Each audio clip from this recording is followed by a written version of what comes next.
Po ba mga bossing ko ay napakarami mga pagsubok na pinagdaanan ngayong buwan na ito ng July. Ngayon darating mga bossing ko or bukas mga bossing ko, huling araw mga bossing ko ng buwan ng July. July 30 mga bossing ko, mainam. Nagawin niyo po ito ng alas 7 ng umaga. Para kung marami kayong mga pagsubok na pinagdaanan ngayong July, ay hindi nyo napagdaanan pa ngayon darating ng buwan ng Agosto. Dahil alam nyo na, may sinasabi pa na ghost month mga bossing ko sa buwan ng Agosto na krisis, marami pang mga pagsubok na pagdadaanan. Ngayon pa mga bossing, huwag natin yan tatanggapin. Dapat tayo po ay gumawa ng paraan upang sa ganon, kung ano man yung mga sinasabing ganyan ay hindi po natin maranasan, hindi natin makamta ng ating buong pamilya. Unang-una mga bossing ko, pagising nyo sa umaga, pag napanood nyo po ito, i-upload ko po ito kaagad. Dapat po mga bossing ko, mag-general cleaning ka. Kung may mga basura dyan sa harapan ng bahay ninyo, itapon nyo na po yan sa malayo-layo.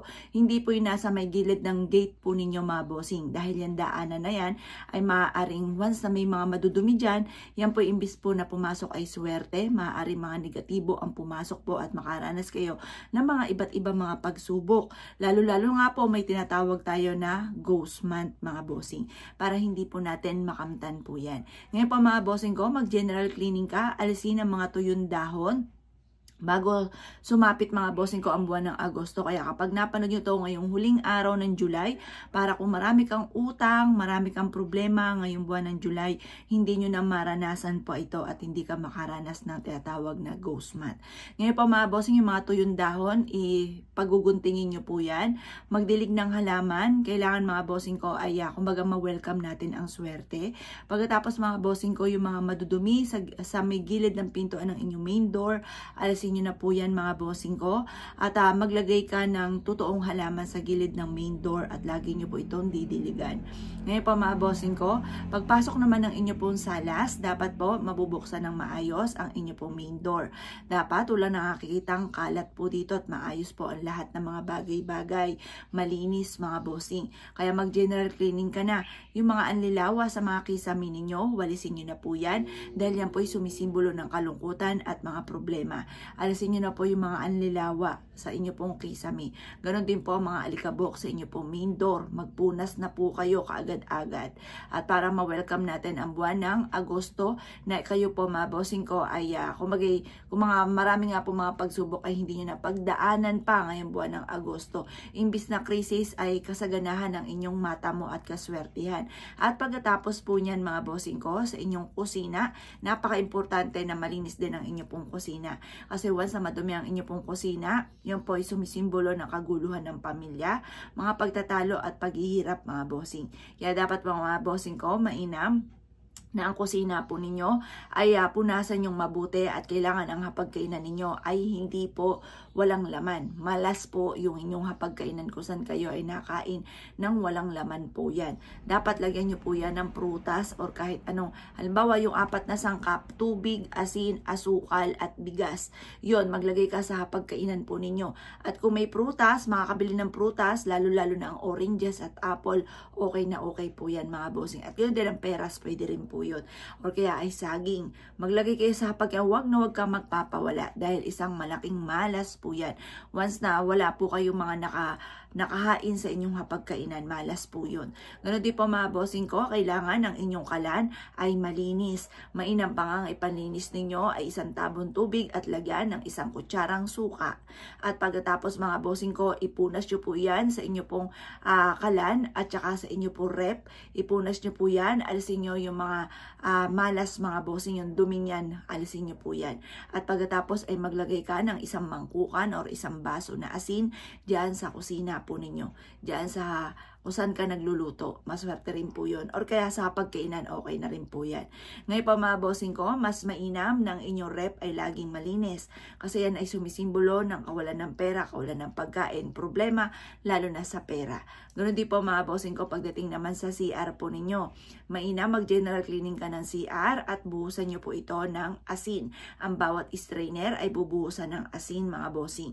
At pagkatapos ay panitiliin laging malinis at nakasarado ang cubicle mga bossing.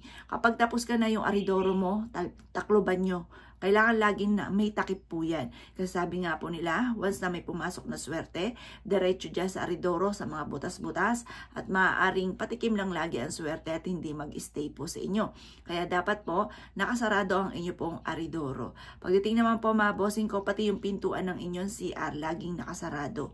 Pagdating naman po mga bossing ko, sa hagdanan, kung may hagdanan kayo, dapat dyan ay malawak ang espasyo na hindi ka yung patagilid na kung makaakyat, kasi minsan may mga naglalagay ng sapatos, malas po yun.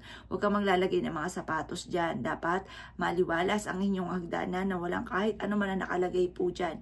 At pagkatapos kailangan syempre malinis. Pagdating naman po mga bossing ko sa inyo pong kwarto, kailangan laging malinis ang inyong kwarto, lalo-lalo na ang ilalim ng inyong higaan. Dahil maaaring kaya hindi ka makatulog dahil marami mga nakakalat sa inyong ilalim ng higaan na nagdudulot kung bakit hindi ka makatulog. Marami mga negatibong enerhiya na sa ilalim, kaya kailangan laging malinis. At pagkatapos mga bossing ko, hawiin ang inyong pong kurtina, papasukin ng liwanag ng sinag ng araw. Alam niyo naman ang mga bad spirit ay gustong-gusto niya ng mga madidilim. Kung nakakapanood kayo ng mga ganon, di ba? Yan, totoo po yan mga bossing. Kaya kailangan laging nakakapasok ang liwanag ng sinag ng araw sa loob ng ating tahanan. At pagkatapos yung mag-general cleaning ng inyo pong kwarto at ng buong bahay, mainam po mga bossing ko na magpausok ka ng Chinese incense. Kapag po kayo ay mapapausok sa umaga, pero kapag madag-im, mas mainam, ito ay magpausok ka na lang ng sage or kaya po ng dahon ng laurel mga bossing. Pwede kang bumili ng uling, tapos kung may mga durog ka na dahon ng laurel, star anise, lagyan din ito mga bossing ko ng dahon ng palaspas, kung meron kayong tuyong palaspas. Pagkatapos lagyan ng konting asin at yan ay paypayan, napakaganda rin po niyan. Ngayon pa mga bossing ko, magmumula kayo sa may gate, sa may main door, papasok ng inyong tahanan, papasukin ng swerte at itaboy ang kamalasan. Laging ganun ang inyong pong sasabihin. Tinatapong una lahat ang kamalasan ko at huwag ka na muling babalik pa at puro swerte ang welcome sa buhay namin. Ganon mga bossing ko ha. Huwag ka po mag-wish ng kahit anuman na may gamit na sana.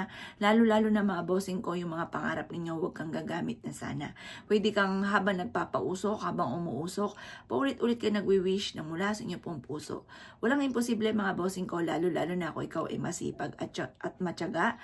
Marami kang mga pangarap, lagi nyo tatandaan, maraming pangarap, maraming kayod. Pero may mga pagkakataon na masipag, matyaga ka, pero lagi pa rin minamalas, kaya dyan papasok mga bossing ko ang ating mga pampaswerte. Walang masama sumubok, lalo-lalo na kung ikabubuti po natin ito. May mabuti kayong kalooban, mag-share po kayo. Pwede nyo na i-share ang ating video para marami rin po mga makaalam. Kung anong kabutihan yung ginawa sa inyong pong kapwa, ayun din po ang balik po sa inyo. Kaya kung ikay naniniwala at nais po itong gawin, ay siya mga boss, good luck po sa inyo po lahat.